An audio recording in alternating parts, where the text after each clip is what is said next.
Oh, you're a genius, Nick Cody. My dad worked in IT for many years. Is that what it is? Yeah. All right, yeah. We'll be in touch.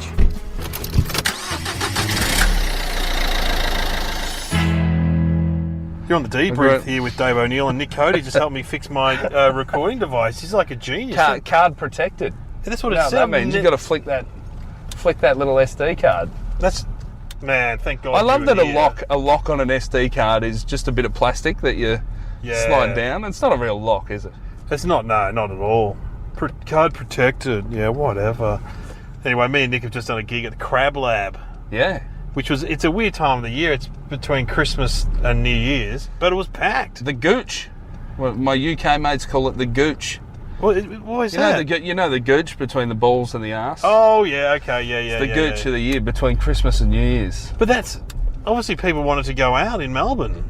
Yeah, well, I figure there's people from interstate. Yeah, they were definitely looking for stuff to do. Your cousin Dan. My cousin was there. Who I picked on down the front. Dan from Cairns.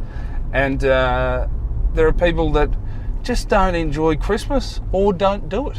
Yeah, that's right. Or are looking for something free to do on a Wednesday night in Melbourne. Yeah. I'm right here.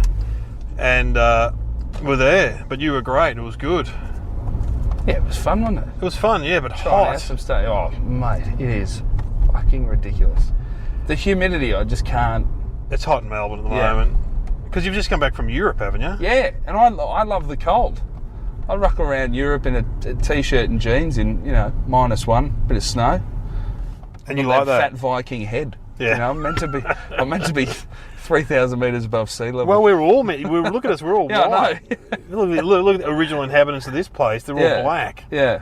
Yeah, no, I burn like a bastard. Yeah. And so you were doing gigs in Europe? Yeah. And so what were they like? So it was I follow you on Facebook, I see you on a lot of planes, Nick. Yeah, it's a lot of planes, that's mainly what it is. It was my second sort of European tour. I've done Edinburgh Fringe Festival, the big festival there, a few times. But it was my second year. Last year I got to do Antwerp, Amsterdam, London and Austria. And this year we added on a whole bunch of in some places that you'd never... Romania, Latvia, Lithuania, Estonia, Finland. And what are those gigs like? They're all for sort of expats and locals that speak English, are they? Or? Yeah. And because of YouTube and Netflix now, stand-up, English-speaking stand-up's so big, and a lot of the places like in Belgium and Serbia, English is the third language. And they are more switched on than the Gold Coast. Yeah, right. The Gold Coast have a harder time. Yeah. Well, I know what you mean. With their third language, which to me that's the thing that blows my mind the most, is that people can just switch between. And sometimes there'll be an act from that city, country that is be at the show, and I'll always say, do you want to do a spot? And they're like, all right. And then sometimes they'll just do it in whatever language is Serbian or whatever, yeah. And then the crowd's like, okay, and now for another language for comedy. It's interesting, isn't it? Yeah, my brother lives in Switzerland. In Geneva they have them, the comedy nights, but he said it's mainly expats go along, British, Aussies, Americans, and but they get a few locals there too. Yeah, it's interesting. Yeah, it's interesting how it's. I remember being in Copenhagen and in Denmark and seeing an ad for a stand-up night there. Yeah, this was years ago. Yeah, it's everywhere now. Yeah, but how does the material go over? Well, do you play it being an Aussie when you're in those? No. No. Oh, the only thing I do is if there's anything that is like there's nowhere in the world that understands what a bogan is. There's versions of like chav in the UK, redneck in America, but they're not. It's not a bogan. Much like a redneck isn't a chav, and a chav's not a redneck, and a chav's not a bogan. There's just certain words. If anything, I slow down, and it makes me look at things and look at setups and think I've really got to make sure I get this point across clearly for the audience to understand it. And then everywhere's got some places love point. If you make a point in the lead up to the joke, they'll love a point. Serbia loves a callback.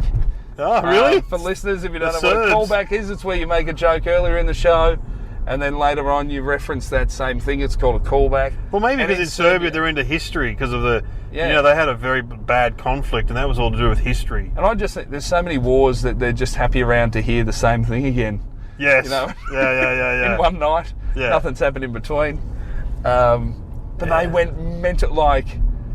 I've never seen anything like it. When I did it for the first time last year, Milan in Italy. You know Milan? Yeah. No. Milan, the promoter. Yeah, Milan. Yeah, I know him, yeah. Serbian gun runner. Serbian, mate. Serbian. He was in town in Belgrade. And of course he was. it was a 30 to 40 second applause break that I walked to the side of the stage and Milan was sitting next to my wife. And I said, Milan, is this normal? And he said, I guess they just fucking love callbacks. Like they're just clapping the whole time. And it was in a little 130 seat room. Yeah, I love it. I love it. Did any of them go not great? Did any of them go? Yeah, there was some a bit weird, or yeah. One I think was myself, and the other there was a comic from Northern Ireland, Mickey Bartlett. He was a great bloke. But the first night we're in Romania. Oh yeah. We had a stock standard Cluj, Romania, Transylvania. Yeah. Where Dracula's from. Yeah. Vampires. And our call time in the lobby was 3:45 PM. AM. What? And we had a beer with the promoter that night, and we got back to the hotel at 1, and it was like, do you go to sleep? We'd never properly hung out, or it's like, fuck it, do we just have a few more beers? And so we just all-nighted it, and that was a terrible decision, to then have to get on 2 little Romanian airplanes, 2 little prop planes to go somewhere else. And oh no. There was a lot of that. There was a lot of 4:30 AM pickups, because it was, I think, 11 countries in 14 days or something. I did. Gee. Yeah. It's like a Kentucky tour, but you had to work. And I've got a wife. Just the shittest Kentucky tour. And was she was with you? No, she was with you. No. My wife met up when I had the week in London at the end. Yeah, right. Yeah, she didn't want to do all the rest of that, which is understandable, because she's come around on the road with me a bunch before. And yeah, it's not fun. No. It's not fun. I've tried doing it with my wife and kids, and it's not. Oh. You got to get in the car and go, I've got to go do a gig now. And no one gets it.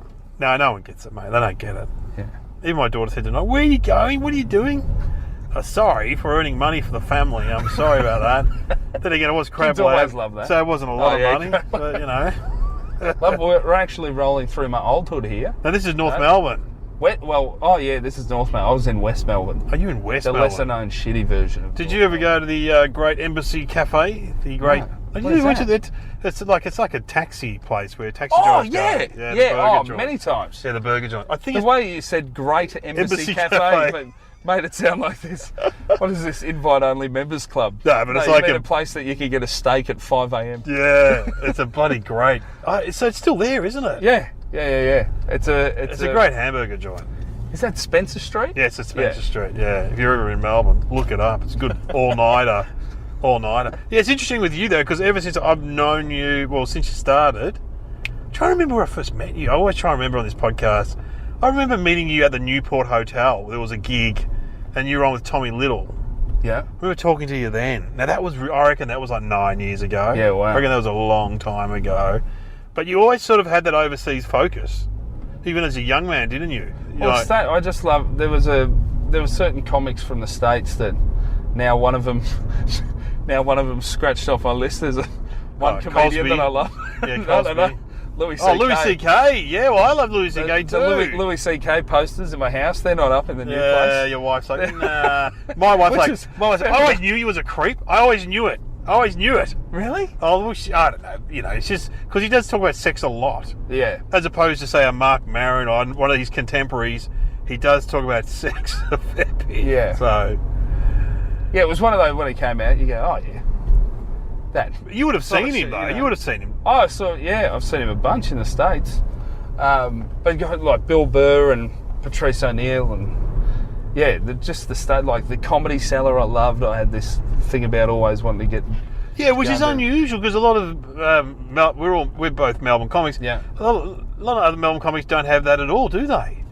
They don't have that interest or focus. But you've always had that kind of thing. I don't know what it was. I was pretty lucky. My parents, when I was a little kid, got me into stand-up. They'd play records for me. They'd play Billy Connolly when I was like 6 or 7, and I'd have to stop it to ask them what certain bits meant. Oh, we had a song wow. about divorce. Yeah, right. I was like, what's that? Yeah, They'd have to explain it. And then they'd play it back, and I'd be like, oh, I get it. I remember once I was playing street cricket. I grew up in the western suburbs of Melbourne. Hoppers Crossing. I grew up in a court, which is perfect for street cricket. Of course. And I was 12. My dad yelled at me to get in the car, and I was playing cricket with my mates. I didn't want to get in. He said, just get in the car.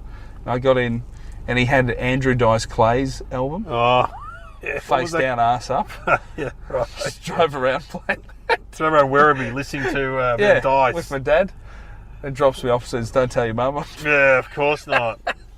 Yeah, that's funny because most dads may have a Rodney Roode cassette or a Kevin Bloody Wilson, but he's gone the next. He must be a comedy fan, your dad. Yeah, he's a massive comedy fan. I've seen him at gigs. Yeah, I've seen him at gigs. So much stuff. Yeah, I saw him at a Dum Dum podcast where he played Carl or Tommy as an older person. Yeah.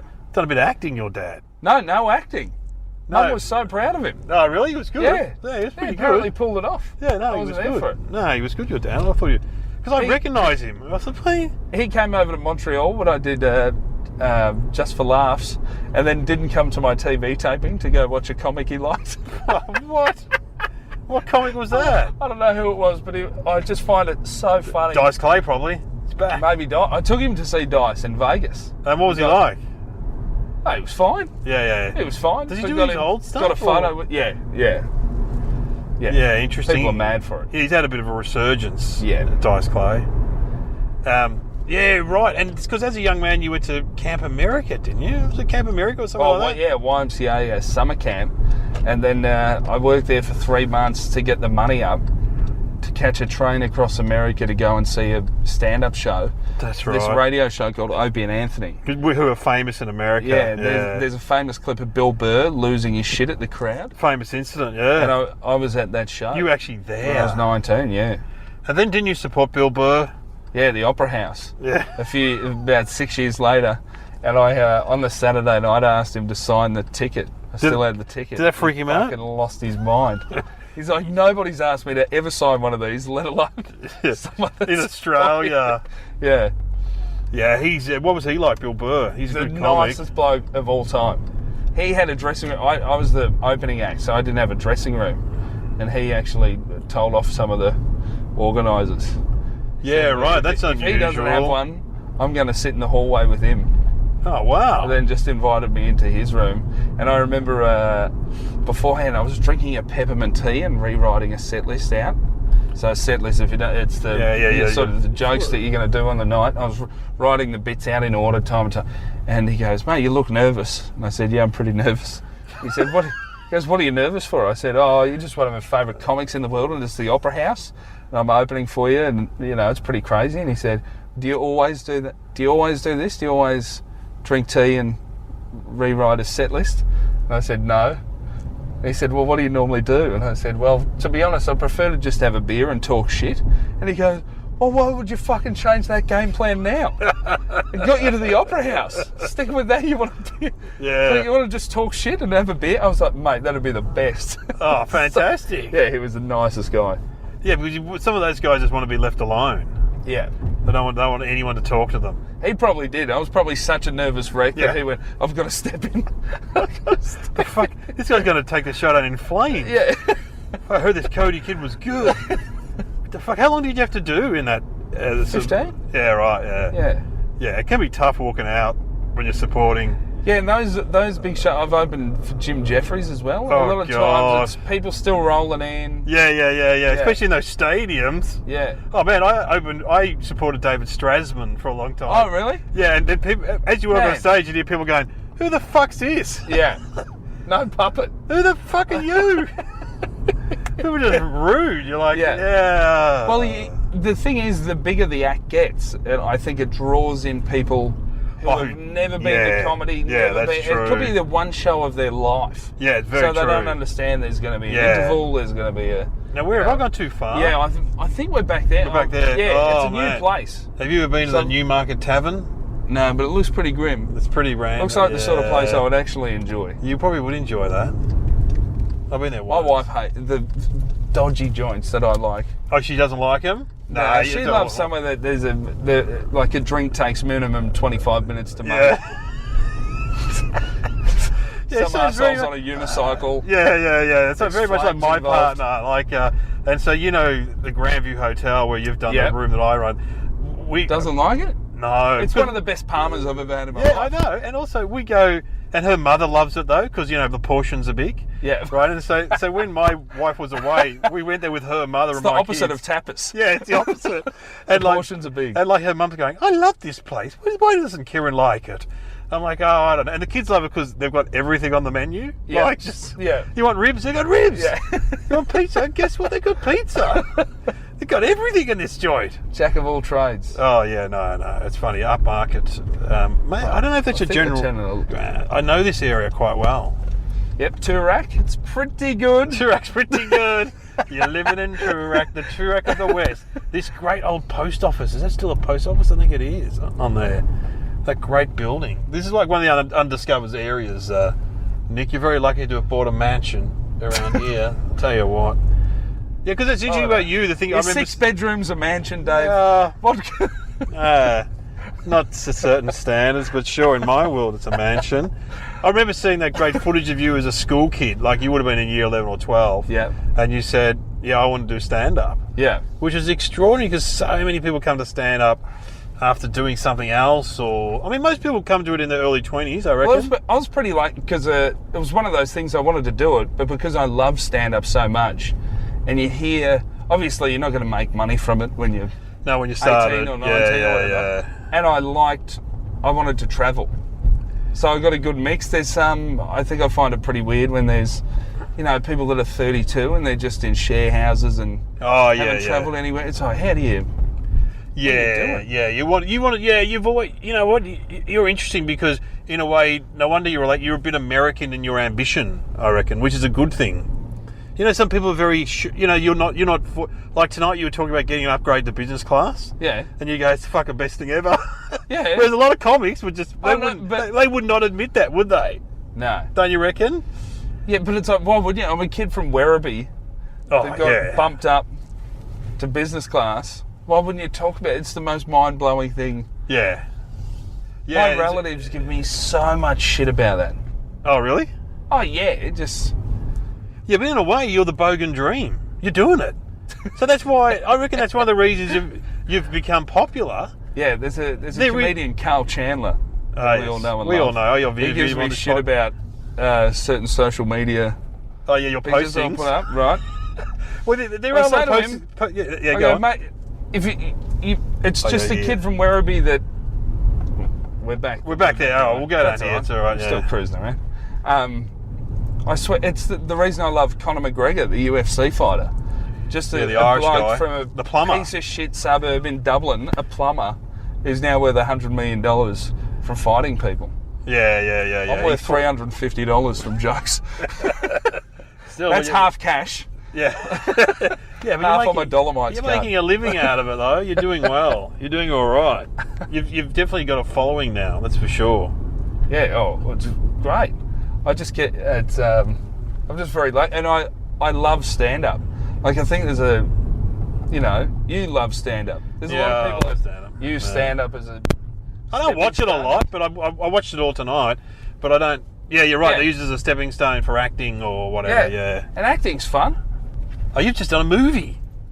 Oh yeah, I was in it's called The Merger. The Merger, Damien Callinan's thing. Yeah, his footy club film about a fictitious country footy team. And who did you play?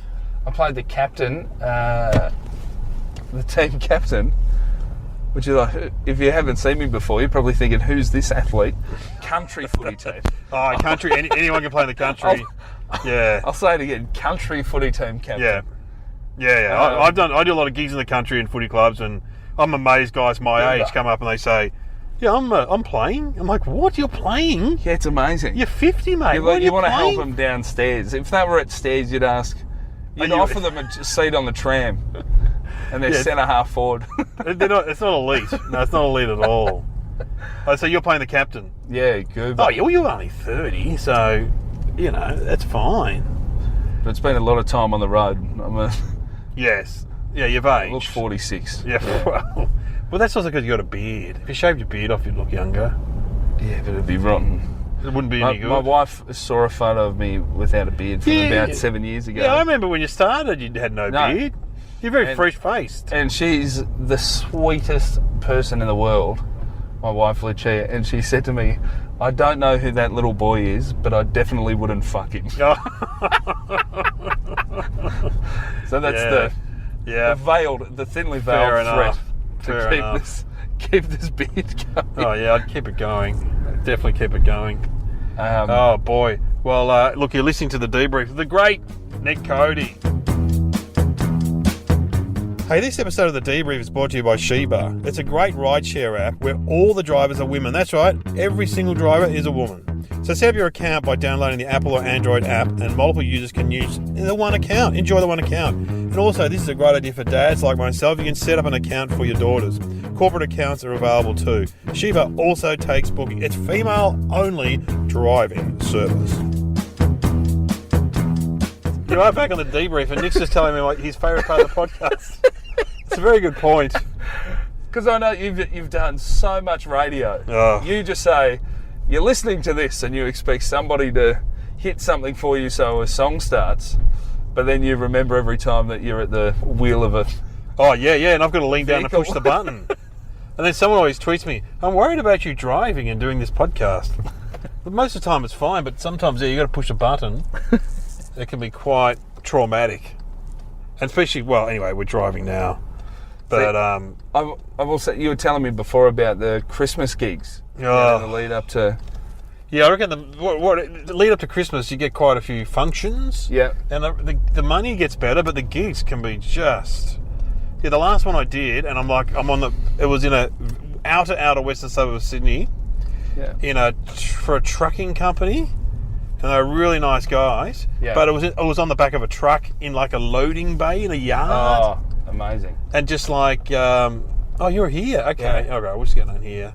Yeah. And it was just like, oh man. And I knew I could get the late plane back to Melbourne if I got on early.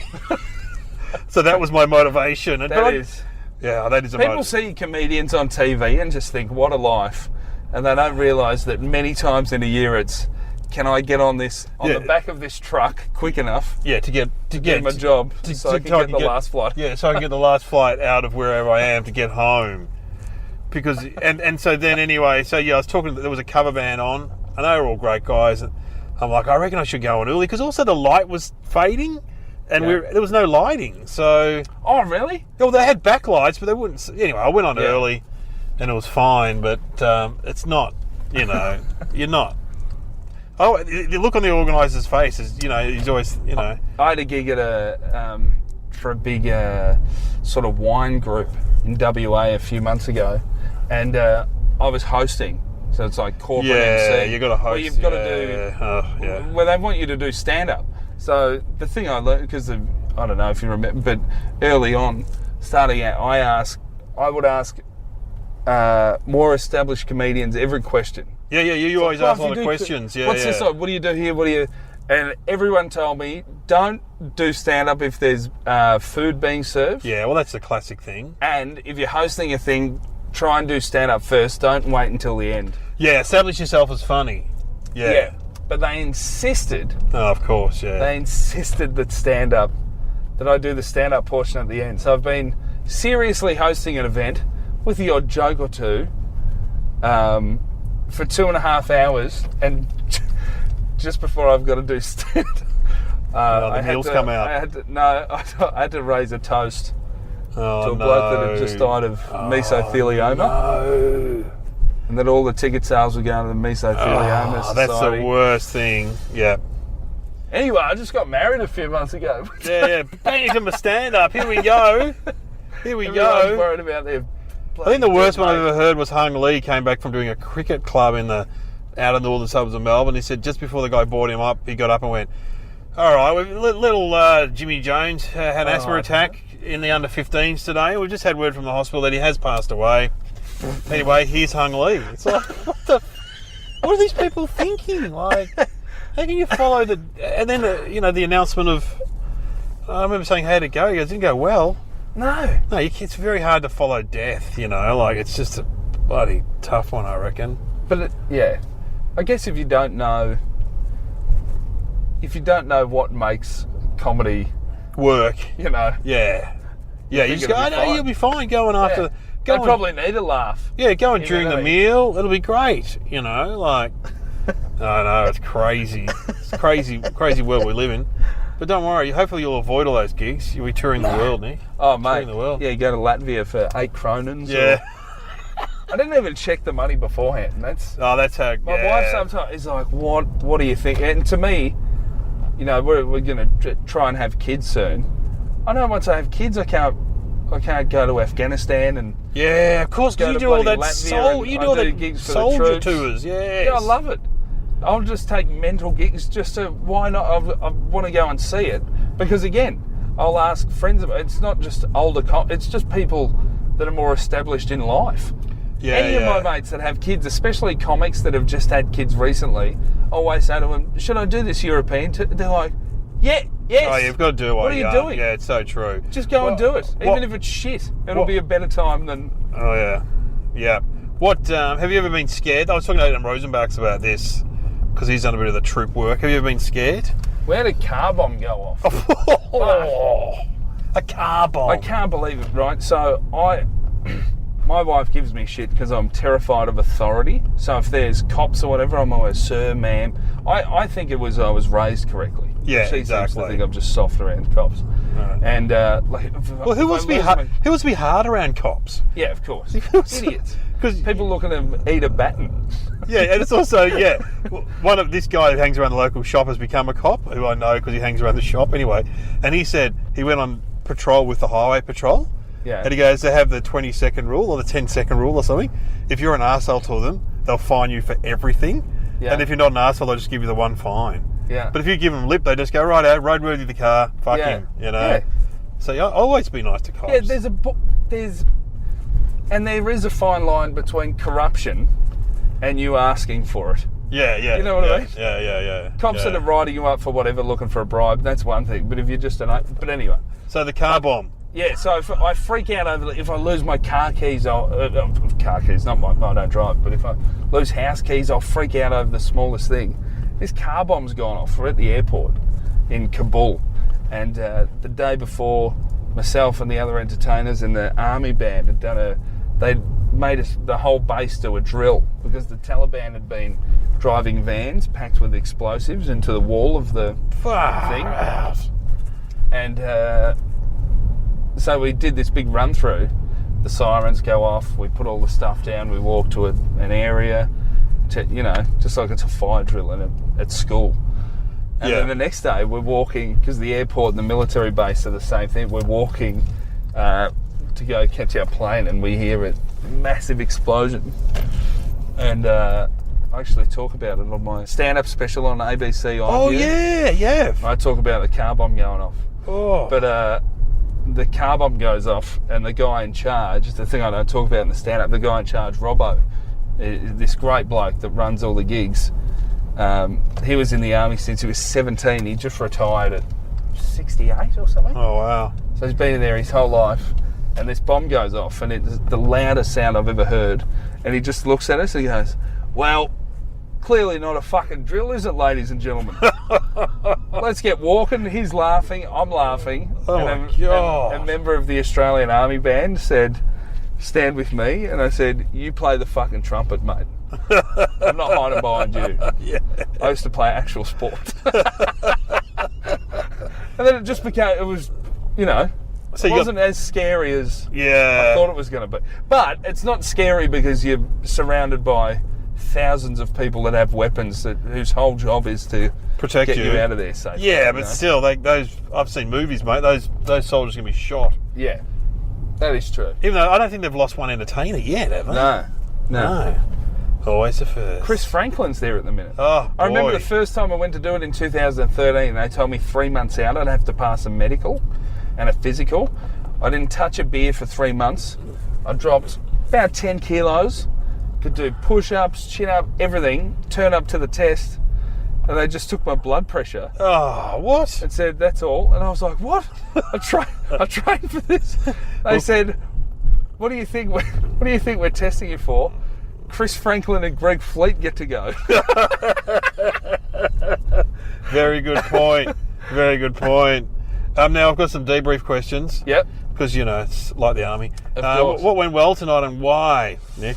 There was a new bit I had tonight about trying an escape room. Oh, that was funny. Escape rooms. That was good. That I'd written sort of tonight. I'd worked. Hey, that's always good. Worked it out, and I was pretty confident. I threw some of the stuff by comics up the back. What do you think of this? You know, they laughed, so I took their word for it. Yeah. What didn't go well though? There was a story. There were a couple bits that like, to be honest, I don't write things out word for word. Yeah, you beforehand. forgot you do a great bit about the fish. I was turning around, but you forgot my favourite line from it. So anyway. Yeah, that was one of those bits I hadn't done in maybe 3 months. Oh, it's funny. And you reminded me of it. And I thought, shit, I better do it. Then I forgot the bit that you liked the most. So sorry about that. That's all right. What didn't go well? Were there any organisational hazards that got in the way, do you reckon? Tonight? It was packed, wasn't it? Yeah, it was packed. Which is good. It's a cool room. Yeah. I always find it weird, those sort of... They're just it's not open mic, per se, but it is just a big showcase show. Yes. And I feel when I get put on at the end... Oh, it's pressure to headline. It's, but with no headline money. You know yeah, exactly. Like, I'm just here to run stuff. And you put me on at the end. I'm just here to try stuff. There are younger comics that are trying to do their best thing to definitely get seen in that situation where I'm like, put them on at the end. It'll be better for them. It's better for me because I'm just running through stuff. Yeah, and this is the highlight of their week. And they've been thinking about this, and whereas you, it's just another thing you're doing. Yeah, it's so true, actually. It's so true. Well, how can we do better next time? Put you on earlier. No, if I just did the work required of me, if I just... That's the thing. By the time the tour comes around, that's when it counts. It's true. Also, your cousin Dan was sitting down the front with the spotlight on him. It's so funny. Yeah, my cousin Dan's down here from Queensland, and I knew he was at the show tonight. Then you start talking to a bloke called Dan from Cairns, who's a Sparky, and in my head, I was up the back. I couldn't see him. I was like, fuck, there's two Dans from Cairns that are Sparkies. Which I don't think is they're not massive odds. No, you know what I mean? They are short odds. Yeah, that there's two Dans that are Sparkies from northern Queensland. No, that'd be quite common, but not at the comedy night for Nick Cody sitting down the front with a spotlight on him. Anyway, he seemed like a nice guy, Dan. Great bloke. Poor bastard. Great bloke. Now we can play a song. What song should we play? I don't even know what music you like. Mate, I'm a big fan of hip-hop. Oh, you like hip-hop? Oh, mate. I had Thornton, who's a friend of yours, and we played a bit of... I remember you because you were talking about his age group is that grunge and hip-hop. Yeah. Yeah, I love a bit of pack it up, pack it in, let me begin. Yeah, no, I'm going to go much... you go more hardcore hip-hop? Oh, but most definitely. So you like gangster rap? Is that what you call it? They use words like bitch and straight out of Compton? Oh, yeah, it's a lot of gun references. I mean, mean motherfucker. Crap. Well, again, it's that thing. I love a come-up story. To me, nothing sickens me more than just a private school kid who's done all right. Yeah. It's gross. No, you don't what like have you done? Even though you went to Westbourne College, I know because I've done a gig there. Academic scholarship. I went to the second worst primary school in the state of Victoria. Wow. Voted by the Herald Sun, Glen Devon Primary School. That they then wanted to... The fees were $48 a year, non-compulsory. Wow. My parents paid them, so they thought, well, some la-di-da kids, right? Like my parents not being divorced in that school. Unusual? You must be big money or something. No one in jail. No. But Westbourne used to have the billboard on the Westgate Bridge, and it had something like 96% of our students pass. I always felt sorry for that 4% who didn't pass, who'd see that every day driving to their job. Well, I think thanks for reminding me. Push the kids out that we're going to fail. That's quite common. Oh, is it? I didn't know that. Yeah, it happens a fair bit. I remember doing a gig at Westbourne College. One of the teachers was a fan of mine. This is in the 90s. And I would just go along and hang shit on the principal who had a beard. Pretty sure he had a beard. And they had all the photos on the wall. Yeah. In the assembly hall. Anyway, good memories, great memories. What song should we play? You know what? I won't go as harsh for the music choice. Yeah. We'll do a bit of Bliss and Esso. Oh, Bliss and Esso. I went to them. They're Australian, aren't they? Yeah. They're great guys, great hip hop. The first time I went to Afghanistan. Oh, you went with Bliss and Esso? Yeah. Oh, cool. Yeah. Tear the Roof Off. Tear the Roof Off. I think I actually know this song. Here we go. Good gym track. Well, yeah. Been there a lot, mate. Going there tomorrow. I used the Coke machine there. That's what I always say. How many memberships have I paid for? Anyway, good on you for coming on my podcast, Mate, Nick. Thanks for the lift home. Yeah, exactly. And Nick Cody's on Twitter, Facebook. Instagram. That's the main one these days. Nick Cody, yeah. That's the main one these days. Twitter's for people like Carl Chandler that want to pump out a lot of short jokes. Yeah, it's true. You know? Twitter's good. I like Twitter, but good on just paying 1,000 words. It's a lot more than you get on Instagram. Oh, yeah. And Twitter, also, right? Dave Hughes tells us that people are very positive on Instagram, whereas Twitter, they're negative. Oh, that's a good... Well, so for example, he put up a photo of him, admittingly he got paid for holding a bucket of Slurpee, right? On Twitter, everyone's like, yeah, fuck you sellout, or fuck off, how much you getting paid for this? And then on Instagram, they're like, oh, I love it, Hughesy, I'm going to get one now. Yeah, it's all positive. It's all like, yeah, great. Yeah, it is definitely nice people now that I think about it. Yeah, Instagram. All right, get onto it.